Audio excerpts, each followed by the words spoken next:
போதையில்லா தமிழகத்தை உருவாக்க தேவையான நடவடிக்கைகளை எடுக்க வேண்டுமென IAS, IPS அதிகாரிகளுடன் நடந்த ஆலோசனைக் கூட்டத்தில் முதல்வர் விஜய் அறிவுறுத்தியுள்ளார். பெண் குழந்தைகளுக்கு எதிரான குற்றங்களை தடுக்க கவனம் செலுத்த வேண்டுமென கூறியுள்ளார். முதல்வர் விஜய் அடுத்த மாதம் 2வது வாரத்தில் கரூர் செல்ல திட்டமிட்டிருப்பதாக தகவல்கள் வெளியாகியுள்ளன. முதல்வரான பிறகு முதன்முறையாக கரூர் செல்கிறார். கூட்ட நெரிசலில் பலியானவர்களின் குடும்பத்தினரை சந்திக்க உள்ளார். அரசை விமர்சிக்கும் எதிர்க்கட்சிகளை மிரட்டுவதா என ஸ்டாலின் கேள்வி எழுப்பியுள்ளார். முன்னாள் அமைச்சர் ஏவ வேலு வீட்டில் ரெய்டு என்ற பெயரில் மிரட்டுவதாக குற்றம் சாட்டியுள்ளார். சட்டப்படி தாவேக ஆட்சி தொடர வேண்டுமென ஸ்டாலின் கூற வேண்டுமே தவிர ஆட்சி கலைந்துவிடும் என்று கூறுவது அவரது அரசியல் உயரத்திற்கு உகந்ததல்ல என இந்திய கம்யூனிஸ்ட் கட்சியின் மாநில செயலாளர் வீரபாண்டியன் தெரிவித்துள்ளார். சோஃபா மாடல் அரசின் இந்த வாஷிங் மெஷின் அரசியலை தமிழகம் பார்த்துக் கொண்டுதான் இருக்கிறது என உதயநிதி சொன்னார். ஆட்சி அமைக்க ஆதரவளித்த கட்சிகளின் மீது நம்பிக்கையின்றி MLA-க்களை பர்ச்சேஸ் செய்வது துரோகம். வரும் இடைத்தேர்தல்கள் மூலம் மக்கள் தக்க பாடம் புகட்டுவார்கள் என்றார். தொடமாட்டேன் தொட்டா விடமாட்டேன் என்று ஸ்கிரிப்ட் படி பொங்கிய முதல்வர் அடுத்த சீனில் சொத்து குவிப்பு வழக்கில் சிக்கியவரை தன் கட்சியில் சேர்க்க முயல்வது ஏன் என எதிர்க்கட்சித் தலைவர் உதயநிதி கேள்வி எழுப்பியுள்ளார். NLC நிறுவனத்தின் 3% பங்குகளை விற்க முயலும் மத்திய அரசுக்கும் NLC நிர்வாகத்திற்கும் எடப்பாடி பழனிசாமி கண்டனம் தெரிவித்துள்ளார். மத்திய அரசு NLC நிறுவனத்தை தனியார் மயமாக்கும் போக்கினை கைவிட வேண்டும் என்றும் வலியுறுத்தியுள்ளார். குதிரை பேரம் மூலம் சட்டசபை பெரும்பான்மையை செயற்கையாக மாற்றி ஆட்சியை தக்க வைக்க முயற்சிக்கும் தாவேக அரசின் நடவடிக்கைகளை கவர்னர் மாளிகையும் அரசியலமைப்பு சட்டமும் நீதிமன்றமும் தொடர்ந்து வேடிக்கை பார்க்காது என அதிமுக MP இன்பதுரை கூறியுள்ளார். கரூர் MLA பதவியை முன்னாள் அமைச்சர் MR விஜயபாஸ்கர் ராஜினாமா செய்தார். இவர் வரும் வியாழக்கிழமை தாவேகவில் இணைய உள்ளதாக தகவல் வெளியாகியுள்ளது. அதிமுக MLA MR விஜயபாஸ்கர் ராஜினாமா செய்துள்ளார். ஏற்கனவே MLA-க்கள் மரகதம், ஜெயக்குமார், சத்யபாமா, இசக்கி சுப்பையா, C. விஜயபாஸ்கர் ஆகிய 5 பேர் ராஜினாமா செய்துள்ளனர். இதனால் தமிழகத்தில் காலியான சட்டசபை தொகுதிகளின் எண்ணிக்கை தற்போது 6ஆக உயர்ந்துள்ளது. தமிழக சட்டசபையில் ஜூலை இறுதியில் பட்ஜெட் தாக்கல் செய்யப்பட உள்ளது. இந்நிலையில் கவர்னர் அர்லேகரை சபாநாயகர் பிரபாகர் மற்றும் அமைச்சர் நிர்மல்குமார் ஆகியோர் சந்தித்தனர். அப்போது தாவேகாவுக்கு MLA-க்களை இழுப்பதாக அதிமுக கொடுத்த புகாருக்கு விளக்கம் அளித்தனர். செல்வ பெருந்தகையிடமிருந்து பொறுப்பை ஏற்கிறேன், இது பதவி அல்ல பொறுப்பு என மாணிக்கம் தாக்கூர் தெரிவித்துள்ளார். 50 ஆண்டிற்கு பின் காங்கிரசிற்கு ஆட்சியில் பங்கு கிடைத்துள்ளது என்றார். சட்டசபை தேர்தலில் மதிமுகவிற்கு 4 தொகுதிகள் என்பது தொண்டர்களுக்கு சோர்வை தந்தது என வைகோ தெரிவித்துள்ளார். கூட்டணி தர்மத்துக்காக எதையும் பேசாமல் இருந்தேன் என மதிமுக பொதுச் செயலாளர் வைகோ தெரிவித்துள்ளார். மதிமுக மீதான திமுக விமர்சனத்திற்கு தக்க நேரத்தில் பதிலடி கொடுப்பேன் என துரை வைகோ தெரிவித்துள்ளார். ஆவின் பால் கொள்முதல் வீழ்ச்சியால் விநியோகம் பாதிக்கப்பட்டுள்ளது என அன்புமணி தெரிவித்துள்ளார். வாங்கும் விலையை உயர்த்தி ஆவின் பால் கொள்முதல் அதிகரிக்க வேண்டும் என வலியுறுத்தியுள்ளார். தமிழகத்தில் பாரதிய ஜனதாவை தடுக்கும் பொறுப்பு எல்லோருக்கும் இருக்கிறது. தாவேகாவுக்கு ஆதரவளிக்கும் முடிவை அன்று முஸ்லீம் லீக் எடுத்திருக்காவிட்டால் கட்சியே இருந்திருக்காது. அந்த அளவுக்கு சமூக அழுத்தம் இருந்ததென IUML தலைவர் காதர் மொய்தீன் தெரிவித்துள்ளார். முதல்வர் விஜய்க்கு முஸ்லீம் லீக் ஆதரவு தர முடிவு எடுத்தது கடவுளின் அருளால் நடந்தது என இந்திய யூனியன் முஸ்லீம் லீக் தலைவர் காதர் மொய்தீன் கூறியுள்ளார். ஒருவேளை ஆதரவளிக்காமல் தமிழகத்தில் பாரதிய ஜனதாவின் மறைமுக ஆட்சி ஏற்பட அனுமதித்திருந்தால் பெரும் பழிக்கு முஸ்லிம் சமூகம் ஆளாகியிருக்கும் என்றார். செஷல்ஸ் நாட்டின் சுதந்திர பொன்விழாவை குறிக்கும் தேசிய தின கொண்டாட்டங்களில் பங்கேற்பதில் பெருமை கொள்கிறேன். செஷல்ஸ் நாட்டின் வளர்ச்சி பயணத்தில் நம்பகமான நண்பனாகவும் கூட்டாளியாகவும் இந்தியா துணை நிற்பதில் பெருமிதம் கொள்கிறது என பிரதமர் மோடி தெரிவித்துள்ளார். செஷல்ஸ் நாட்டிற்கு சென்ற பிரதமர் மோடி அங்கு தமிழர்களால் கட்டப்பட்ட நவசக்தி விநாயகர் கோயிலில் வழிபாடு நடத்தினார். பக்ரீத் வாழ்த்து தெரிவித்திருந்த பிரதமர் மோடிக்கு நன்றி தெரிவித்து ஈரானின் உச்சபட்ச தலைவர் கடிதம் அனுப்பியுள்ளார். இந்திய ஈரானிய உறவு பரஸ்பரம் மரியாதை, பொதுநலன் அடிப்படையில் ஆனது. இரு நாடுகளுக்கும் இடையிலான வரலாற்று சிறப்புமிக்க நட்பு மேலும் வலுப்பெறும் என்றார். தமிழகம், புதுச்சேரி மற்றும் காரைக்கால் பகுதிகளில் நாளை அதிகபட்ச வெப்பநிலை இயல்பை விட உயர்ந்தும் இயல்பை ஒட்டியும் இருக்கக்கூடும் என சென்னை வானிலை மையம் தெரிவித்துள்ளது. உலகக்கோப்பை கால்பந்து தொடரில் கனடாவுக்கு எதிரான ஆட்டத்தில் 1-0 என்ற கோல் கணக்கில் தென்னாப்பிரிக்க அணி தோல்வியடைந்து தொடரை விட்டு வெளியேறியது. ராமதாஸ் அன்புமணி இணைந்தது மகிழ்ச்சி அளிக்கிறது. 1 வருஷத்துக்கு முன் ஒன்று சேர்ந்திருந்தால் பாமக அங்கீகாரம் பெற்றிருக்கும், வாக்கு சதவிகிதம் உயர்ந்திருக்கும் என பாமக முன்னாள் MLA அருள் தெரிவித்தார். ஆதரவாளர்களுடன் பேசி அடுத்த கட்ட முடிவு எடுப்பதாகவும் கூறினார். அதிமுக எம்எல்ஏக்கள் ராஜினாமா ஆரோக்கியமானது அல்ல என்று திருமாவளவன் தெரிவித்துள்ளார். இடைத்தேர்தலில் போட்டியிட மாட்டேன் என்றார். தமிழ்நாடு நுகர்பொருள் வாணிபக் கழகத்தில் உணவுப் பொருட்களை இடமாற்றம் செய்யும்போது ஆண்டிற்கு 200 கோடி ரூபாய் அளவிற்கு அரசுக்கு இழப்பு ஏற்படுவதாக அதிர்ச்சி தகவல் வெளியாகியுள்ளது. இதனை தடுக்க முதல்வர் விஜய் எடுத்த நடவடிக்கைகள் என்ன என பாஜக கேள்வி எழுப்பியுள்ளது. அதிமுக எம்எல்ஏக்கள் ராஜினாமா செய்தாலும் அவர்களுக்கு எதிரான தகுதி நீக்க மனுவை சபாநாயகர் விசாரிப்பார் என அரசு தெரிவித்துள்ளது. வழக்கு விசாரணையில் தமிழக சட்டமன்ற செயலர் சென்னை உயர்நீதிமன்றத்தில் பதில் மனு தாக்கல் செய்துள்ளார். 4 அதிமுக எம்எல்ஏக்கள் ராஜினாமாவை ஏற்றதை எதிர்த்து அதிமுக அக்ரி கிருஷ்ணமூர்த்தி வழக்கு தாக்கல் செய்திருந்தார். 50 நாட்களில் தாவேக அரசு செய்த ஒரே சாதனை குட்கா வழக்கு முதல் சொத்து குவிப்பு வழக்கு வரை உள்ள 6 அதிமுக அடிமைகளை கழுதை பேரம் மூலம் வாங்கி தனது அடிமையாக மாற்றிக்கொண்டதுதான் என திமுக விமர்சித்துள்ளது. கடந்த 2 நாட்களுக்கு முன் முதல்வர் விஜய் மாரத்தான் ஓடியதில் என்ன பயன்?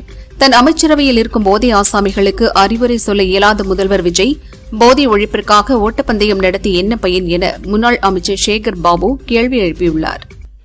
அயோத்தி ராமர் கோயில் நன்கொடை முறைகேடு விவகாரம் தொடர்பாக எஸ்பிஐ, கனரா மற்றும் பரோடா வங்கிகளுக்கு போலீசார் நோட்டீஸ் அனுப்பி கோவில் தொடர்பான பரிமாற்ற விவரங்களை கேட்டுள்ளனர். தன்னை விமர்சிக்கும் எதிர்க்கட்சியினரை மிரட்டியும் ஊடகங்களுக்கு பதிலளிக்காமலும் கட்டமைக்கப்பட்ட தனது போலி பிம்பத்தை காப்பாற்றிக் கொள்ளும் முதல்வரின் எண்ணம் நீண்ட காலம் நீடிக்காது. அதிகாரத்தை வைத்து ஆட்டம் போடுபவர்களின் அகங்காரம் அடங்கும் என திமுக தலைவர் ஸ்டாலின் தெரிவித்துள்ளார். கர்நாடக மாநிலத்தில் அனைத்து வகையான குட்கா, பான் மசாலா விற்பனைக்கு தடை விதிக்கப்படுவதாக முதல்வர் டி.கே. சிவக்குமார் அறிவித்துள்ளார். போதைப்பொருள் பயன்படுத்தியதாக குற்றம் சாட்டி வீடியோ வெளியான விவகாரத்தில் அமைச்சர் சரத்குமார் மீது நடவடிக்கை எடுக்க கோரி சென்னை எழும்பூரில் முன்னாள் அமைச்சர் மா. சுப்பிரமணியன் தலைமையில் திமுகவினர் ஆர்ப்பாட்டம் நடத்தினர். அமைச்சர் போதைப்பொருள் பயன்படுத்தியது குறித்து முதல்வர் விஜய் பதில் கூற வேண்டும் என திமுக முன்னாள் அமைச்சர் மா. சுப்பிரமணியன் வலியுறுத்தியுள்ளார். 1.5 வயது குழந்தைக்கு மாத்திரை கொடுக்க மாட்டார்கள் என்றார். அரசு போக்குவரத்து துறையில் வேலை வாங்கி தருவதாக கூறி 23 லட்சம் ரூபாய் மோசடி செய்ததாக அளிக்கப்பட்ட புகாரில் முன்னாள் அமைச்சர் சிவசங்கர் விசாரணைக்கு ஆஜராகும்படி மத்திய குற்றப்பிரிவு போலீசார் சம்மன் அனுப்பியுள்ளனர். மதிமுக எம்எல்ஏக்களை நானே பதவி விலகச் சொன்னேன், முதல்வர் விஜய் பதவி விலகச் சொல்லவில்லை என வைகோ தெரிவித்துள்ளார். மீண்டும் போட்டியிட்டால் வெல்ல முடியாது என எம்எல்ஏக்கள் சொன்னார்கள் என்றார். கல்லூரி உதவி பேராசிரியர்கள் பணி நியமன தேர்வு முறைகேடு குறித்து விசாரிக்க வேண்டும் என விசிக தலைவர் திருமாவளவன் தெரிவித்துள்ளார். உதவி பேராசிரியர் தேர்வு தாள்களை மதிப்பீடு செய்ததில் முறைகேடு நடந்திருப்பதாக அச்சம் நிலவுவதால் விசாரிக்கும் வரை பணி நியமனத்தை நிறுத்தி வைக்க வேண்டும் என்றார். மதிமுகவினர் விஜய் படத்தை பார்த்துவிட்டு விசில் அடிங்க, வைபாக இருங்கள், ஆனால் தேவையில்லாமல் திமுகவை விமர்சிப்பதை நிறுத்திக் கொள்ள வேண்டும் என முன்னாள் அமைச்சர் சிவசங்கர் கூறியுள்ளார். அமைச்சர் சரத்குமார் பதவி விலக கோரி திமுக மாணவர் அணி சார்பில் இன்று நடக்கவிருந்த போராட்டத்திற்கு போலீசார் அனுமதி மறுத்தனர். தடையை மீறி சென்னையில் போராட்டத்தில் ஈடுபட்ட திமுகவினரை போலீசார் கைது செய்தனர். மேகதாது அணை திட்டம் தொடர்பாக தமிழகத்தின் எதிர்ப்பை வலியுறுத்தும் வகையில் தமிழக காங்கிரஸ் நிர்வாகிகள் கர்நாடக முதல்வர் டி.கே. சிவக்குமாரை நேரில் சந்தித்ததாக காங்கிரஸ் எம்பி பிரவீன் சக்கரவர்த்தி தெரிவித்தார். மேகதாது பிரச்சினைக்கு தீர்வு காணும் வலிமை காங்கிரஸ் கட்சிக்கு உள்ளது என அவர் கூறினார். சென்னையில் நடந்த மதிமுக பொதுக்குழு கூட்டத்தில் கட்சியின் முதன்மை செயலர் துரை வைகோ பங்கேற்கவில்லை. உடல்நலக் குறைவால் பாதிக்கப்பட்ட ஒருவரை சந்திக்க துரை வைகோ வெளியூர் சென்றதால் பங்கேற்கவில்லை என வைகோ தெரிவித்தார். ஆனால் தந்தை மகன் இடையே கருத்து வேறுபாடு ஏற்பட்டதால் தான் துரை வைகோ வரவில்லை என தகவல் வெளியாகியுள்ளது. விடுமுறை நாட்களிலும் இந்திய அஞ்சல் துறையின் கொரியர் சேவையை பெறும் வசதி அறிமுகம் செய்யப்படுகிறது. முதலில் மெட்ரோ நகரங்களில் விடுமுறை தின கொரியர் சேவை 24 மணி நேர ஸ்பீட் போஸ்ட் திட்டம் குறித்து சென்னை அண்ணா நகரில் வாகன பரப்புரை துவக்கி வைக்கப்பட்டது. காங்கிரஸ் மாநில தலைவராக பொறுப்பேற்கும் மாணிக்கம் தாக்கூருக்கு சென்னை ஏர்போர்ட்டில் உற்சாக வரவேற்பு அளிக்கப்பட்டது. இது ஒரு புதிய தொடக்கம் என தமிழக காங்கிரஸ் பொறுப்பாளர் கிரீஷ் சோடங்கர் தெரிவித்தார். அயோத்தி ராமர் கோயில் நன்கொடை முறைகேடு விவகாரம் தொடர்பான குற்றவாளிகளுக்கு ஆதரவாக கோர்ட்டில் வக்கீல்கள் யாரும் ஆஜராகக்கூடாது என ஃபைசாபாத் வழக்கறிஞர்கள் சங்கத்தில் தீர்மானம் நிறைவேற்றப்பட்டது. மீறினால் 5 லட்சம் அபராதம் விதிக்கப்படும் என எச்சரிக்கை விடுக்கப்பட்டுள்ளது. சிபிஎஸ்இ முறையில் 10ஆம் வகுப்பு படிக்கும் மாணவர்கள் புதிய மொழிக் கொள்கையை பின்பற்ற வேண்டிய அவசியம் இல்லை. 7, 8 மற்றும் 9ஆம் வகுப்புகளில் படிக்கும் மாணவர்கள் 10ஆம் வகுப்பிற்கு செல்லும் பொழுது 3வது மொழியில் வாரிய தேர்வு எழுத வேண்டியது இல்லை உள்ளிட்ட மும்மொழிக் கொள்கை தொடர்பான வழிகாட்டுதல்களை சிபிஎஸ்இ அதிகாரப்பூர்வமாக வெளியிட்டுள்ளது. சீஷெல்ஸ் நாட்டில் விக்டோரியா நகரில் உள்ள நவசக்தி விநாயகர் கோயிலில் வழிபாடு செய்த பிரதமர் மோடி, பகவான் ஸ்ரீ கணேசர் அனைவருக்கும் ஞானம், வலிமை மற்றும் வளத்தை அருளட்டும் என்று பிரார்த்தனை செய்ததாக கூறியுள்ளார். ஜம்மு காஷ்மீரில் உள்ள அமர்நாத் பனிலிங்கத்திற்கான முதல் பூஜையை செய்து அம்மாநில கவர்னர் மனோஜ் சின்ஹா யாத்திரையை தொடங்கி வைத்தார். பக்தர்கள் ஜூலை 3 முதல் ஆகஸ்ட் 28 வரை யாத்திரை செல்ல அனுமதி அளிக்கப்பட்டுள்ளது. அயோத்தி ராமர் கோயில் நன்கொடை முறைகேடு வழக்கை அவசரமாக விசாரிக்க வேண்டும் என்ற கோரிக்கையை சுப்ரீம் கோர்ட் நிராகரித்துவிட்டது. கோர்ட் விடுமுறை காலம் முடிந்த பின்னர் விசாரிக்கப்படும் என நீதிபதிகள் தெரிவித்தனர். கர்நாடகாவிலிருந்து ராஜ்யசபா எம்பியாக மீண்டும் தேர்வு செய்யப்பட்டுள்ள காங்கிரஸ் தேசிய தலைவர் மல்லிகார்ஜுன கார்கே இன்று பதவியேற்றுக் கொண்டார். அசாம் மாநிலத்தில் பெய்து வரும் தொடர் மழை காரணமாக தேமாஜி மாவட்டத்தின் பல பகுதிகளில் வெள்ளம் சூழ்ந்துள்ளது. இடுப்பளவு தண்ணீர் தேங்கி நிற்பதால் பொதுமக்கள் கடும் அவதியடைந்துள்ளனர். காளஹஸ்தி சிவன் கோவிலில் எழுந்தருளியுள்ள மிருத்யுஞ்சய சுவாமிக்கு பௌர்ணமி சோமவார சிறப்பு அபிஷேகம் அலங்காரம் செய்யப்பட்டன. சுவாமிக்கு பால், பஞ்சாமிர்தம், சந்தனம், விபூதி மற்றும் பச்சை கற்பூரம் ஆகியவற்றால் அபிஷேகம் நடைபெற்றது. ஏராளமான பக்தர்கள் தரிசனம் செய்தனர். குன்னூரில் ஆண்டுக்கு ஒருமுறை திறக்கப்படும் சுயம்பு மகாலிங்கேஸ்வரர் கோயில் இன்று திறக்கப்பட்டு அபிஷேகம், சிறப்பு வழிபாடுகள் நடைபெற்றது. மக்கள் நீண்ட வரிசையில் நின்று ஐயனை தரிசனம் செய்தனர். கோவை மதுக்கரை மலை மேல் அமர்ந்திருக்கும் தர்மலிங்கேஸ்வரர் கோயில் முதலாம் ஆண்டு கும்பாபிஷேக விழா மற்றும் ஆனி மாதம் பௌர்ணமி தினத்தை முன்னிட்டு சிறப்பு பூஜைகள் நடந்தன. மூலவர் தர்மலிங்கேஸ்வரருக்கு பால், தயிர், பன்னீர், தேன், திரவியங்கள், விபூதி ஆகியவற்றால் அபிஷேகம் செய்யப்பட்டன. ஒடிசா பூரி ஜெகநாதர் வழிபாட்டில் முக்கியமான தேவஸ்நான பூர்ணிமாவை முன்னிட்டு ஸ்நான மண்டபத்தில் எழுந்தருளிய ஜெகநாதர், பகவான் பலபத்ரர் மற்றும் தேவி சுபத்ரா ஆகியோருக்கு 108 குடங்கள் கொண்ட புனித நீரால் நீராட்டு நடைபெற்றது. ஆயிரக்கணக்கான பக்தர்கள் குவிந்தனர். புதுச்சேரி காரைக்கால் வேதபுரீஸ்வரர் கோயிலில் மாங்கனி திருவிழா தேரோட்டம் விமர்சையாக நடந்தது.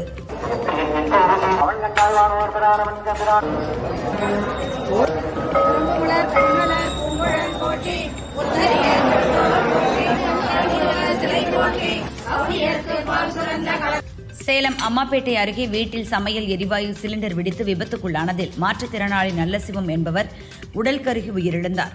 அருகில் உள்ள 2 வீடுகள் சேதமடைந்தன. அம்மாப்பேட்டை போலீசார் விசாரணை நடத்தி வருகின்றனர்.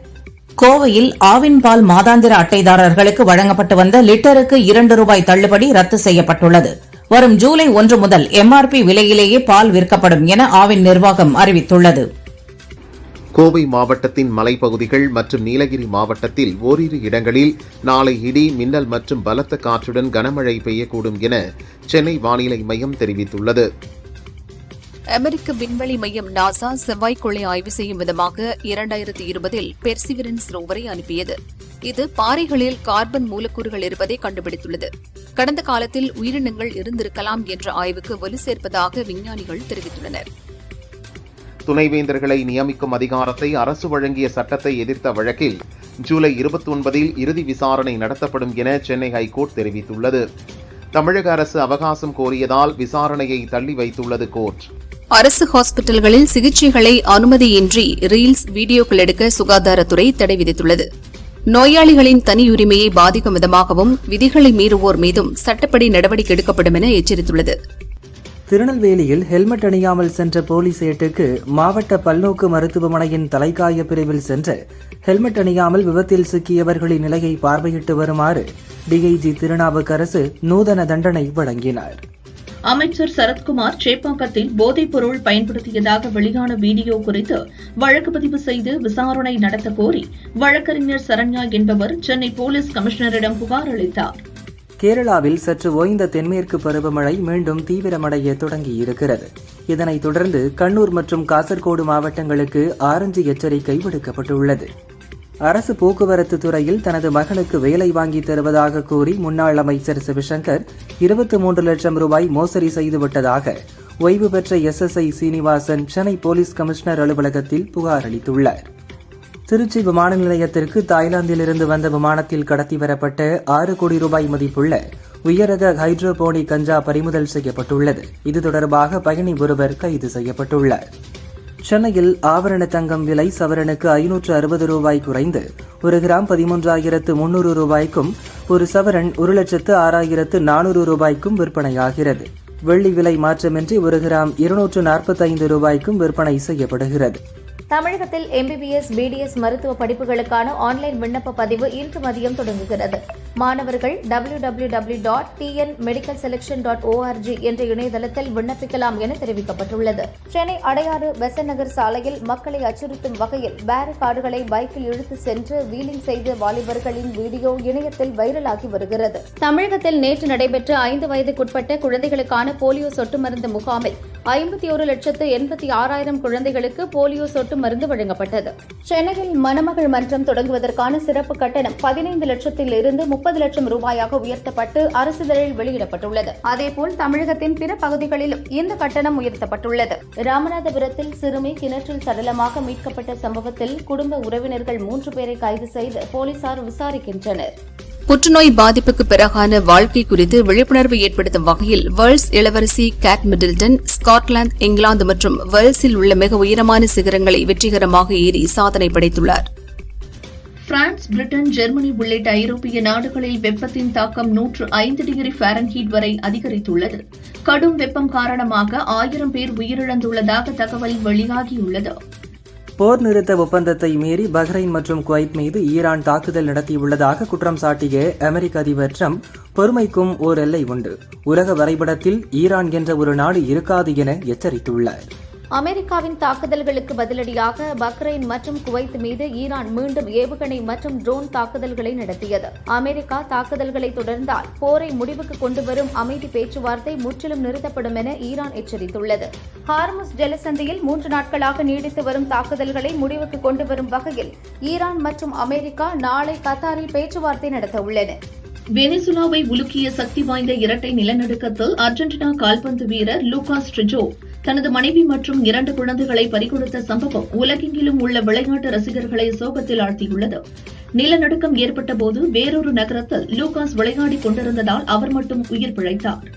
இந்தியாவுக்கு எதிரான 2வது T20 கிரிக்கெட் போட்டியில் 1 ரன் வித்தியாசத்தில் அயர்லாந்து அணி த்ரில் வெற்றி பெற்று இந்தியாவுக்கு எதிராக முதல் முறையாக தொடரை வென்று அசத்தியது. நந்தினி ரெட்டி இயக்கத்தில் சமந்தா நடிப்பில் வெளியான மா இன்டி பங்காரம், தமிழில் எங்கள் தங்கம், 80 கோடி ரூபாய் வசூலை நெருங்கியுள்ளது. படத்தின் வெற்றி விழாவில் பேசிய சமந்தாவின் கணவரும் இயக்குநருமான ராஜ் நெடிமுரு, மா இன்டி பங்காரம் 2 உருவாகிறது. முதல் பாகத்தை விட 2ஆம் பாகம் 2 மடங்கு மகிழ்ச்சி, விறுவிறுப்பை தரும். கதை ரெடியாகிவிட்டது, அதே குழுவினர் பணியாற்றுகின்றனர் என்றார். 2010இல் மலர்வாடி ஆர்ட்ஸ் கிளப் படத்தில் அறிமுகமான நடிகர் நிவின் பாலி தற்போது 50வது படம் என்ற மைல்கல்லை எட்டியுள்ளார். விஜயம் என பெயரிடப்பட்டுள்ள இந்த படத்தை அல்போன்ஸ் புத்திரன் இயக்குகிறார். இவர் ஏற்கனவே நிவின் பாலிக்கு திருப்புமுனை தந்த நேரம், பிரேமம் படங்களை இயக்கியுள்ளார். பைக் ரேஸ் பின்னணியில் நகைச்சுவை கலந்த படமாக இருக்கும் என படத்தின் அறிமுக டீசரை பார்க்கையில் தெரிகிறது. என் தந்தையின் மறைவின் போது பதவி அந்தஸ்தை பாராமல் அம்மாவிடம் மண்டியிட்டு ஆறுதல் கூறியதை மறக்க முடியாது. அவருக்கு அரசு மரியாதையுடன் கம்பீரமான இறுதி அஞ்சலி செலுத்தியதற்கு என் வாழ்நாள் முழுவதும் நன்றிக்கடன் பட்டுள்ளேன். இதயம் கூப்பிய நன்றி அண்ணா என முதல்வர் விஜய்க்கு நடிகர் சாந்தனு நன்றி தெரிவித்துள்ளார். இந்த ஆண்டு 6 மாதங்களில் தமிழில் 120 படங்கள் வரை தியேட்டர்களில் வெளியாகி உள்ளன. இவற்றில் வெற்றி 4-5 மட்டுமே.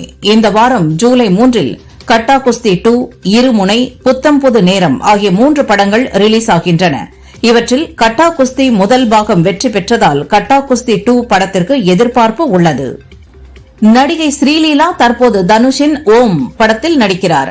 நடனத்தில் கில்லாடியான இவர் தனக்கு ஈடாக எந்த ஒரு நடிகர் நடிகையும் நடனமாட முடியாது என கூறியதாக வலைதளங்களில் செய்தி பரவியது. இதை மறுத்துள்ள ஸ்ரீலீலா, இதுபோன்ற தவறான வதந்திகளை கண்டிக்கிறேன். நடிப்பு குறித்தோ நடனம் குறித்தோ ஆணவமான கருத்துக்களை ஒருபோதும் கூற மாட்டேன். இப்படிப்பட்ட சிந்தனைகளை ஊக்குவிக்கும் சூழலில் வளர்க்கப்படவில்லை. என் சக கலைஞர்கள் மீது மரியாதை உண்டு. நான் சொல்லாத விஷயங்களை பரப்புவதை நிறுத்துங்க என கண்டித்துள்ளார். இயக்குநர் S.S. ராஜமௌலி, நடிகர் மகேஷ் பாபு கூட்டணியில் உருவாகி வரும் படம் வாரணாசி. 1000 கோடி பட்ஜெட்டில் உருவாகும் இப்படம் குறித்து ராஜமௌலி கூறுகையில், வாரணாசி படம் பார்வையாளர்களை ஆப்பிரிக்காவின் அடர்ந்த காடுகள், அண்டார்டிகாவின் பனிப்பரப்புகள், ராமாயண கடவுள்களின் உலகம், தேசிய பேரழிவுகள், பிரம்மாண்டமான ஃபேண்டசி அம்சங்கள் நிறைந்த ஒரு சாகச பயணத்திற்கு அழைத்துச் செல்லும். அதே நேரம் தந்தை மகன் உறவு குறித்தும் இப்படம் உணர்வு பூர்வமாக பேசுகிறது என்றார். இயக்குநர் பாக்யராஜின் இறுதி நிகழ்வில் பங்கேற்க முடியாத நிலையில் அவரது இல்லத்தில் வைக்கப்பட்ட உருவப்படத்திற்கு சுந்தர் சி குஷ்பு தம்பதியினர் மலர் தூவி அஞ்சலி செலுத்தினர். தெலுங்கில் அறிமுகமாகி சிவகார்த்திகேயன் ஜோடியாக சேயோன் படம் மூலம் தமிழில் கால் பதிக்கிறார் நடிகை பாக்யஸ்ரீ போஸ். இந்த நிலையில் விஷ்ணுமோகன் இயக்கத்தில் மோகன்லால் நடிக்கும் படத்திலும் ஒப்பந்தமாகி உள்ளார். மோகன்லாலின் 367வது படமாக உருவாகும் இதில் அவருக்கு ஜோடியாக நடிப்பதன் மூலம் மலையாளத்திலும் அறிமுகமாகிறார். மறைந்த பாக்யராஜ் இறுதி சடங்கு நிகழ்வில் நடந்த சில அசௌகரியங்களை வைத்து நடிகை ராதிகா வெளியிட்ட பதிவில், பாக்யராஜிற்கு நாம் அனைவரும் ஒன்று கூடி மௌனமாக துக்கத்தை செலுத்த வேண்டிய ஒரு இடம். இறுதி அஞ்சலி செலுத்த வந்தவர்கள் அனைவராலும் ஒரு சர்க்கஸ் கூடாரமாக மாற்றப்பட்டது. நாம் எப்போது இப்படி இரக்கமற்றவர்களாக மாறினோம். அரசும் திரைத்துறையும் இணைந்து இதற்கான நெறிமுறைகளையும் கூட்டு மேலாண்மை முறைகளையும் வகுக்க என பதிவிட்டுள்ளார்.